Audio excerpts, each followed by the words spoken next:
to the Treasures of the Shenandoah exhibit at the Harbor History Museum in Gig Harbor, Washington. I'm Jean. I'm the collection specialist at the Harbor History Museum, and this is Hootie. He's a model of a great horned owl. You may have already met Hootie. He has been on the Harbor Mystery Museum website giving a few virtual mystery tours, and he is the star of his own coloring page. Hootie was found atop the fishing vessel Shenandoah's flybridge, which seems like an odd place to find a rubber owl, but it turns out that rubber owls are fairly common in the nautical world. The purpose is to scare off birds. Birds tend to congregate on rooftops and perch on boat masts, dropping shells and leaving scat. And since many birds are afraid of owls, it makes sense to try and scare them away using a facsimile. Unfortunately, and no offense to Hootie, but birds are really smart, and just a few days after the stationary owl is installed, the birds will be back. As I continue to research, I found that Hootie is actually considered an owl decoy.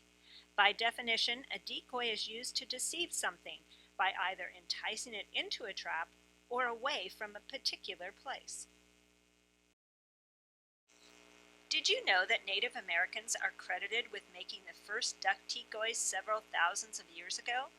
There are samples of them, like this one, at the National Museum of the American Indian in Washington, D.C. The decoys were used to lure ducks to ponds for hunting. Scarecrows have been used for thousands of years to scare away birds, but modern boat owners have a variety of new techniques to discourage birds from perching on their boats.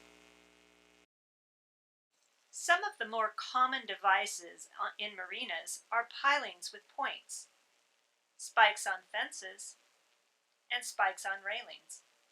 And on boats, you find sparkly mylar strips blowing in the wind, and bird spiders. We know Hootie is not 1,000 years old. More likely, he came from the 1970s or the 1980s.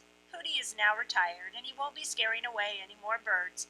But we hope you'll come and visit him sometime at the Harbor History Museum in Gig Harbor, Washington.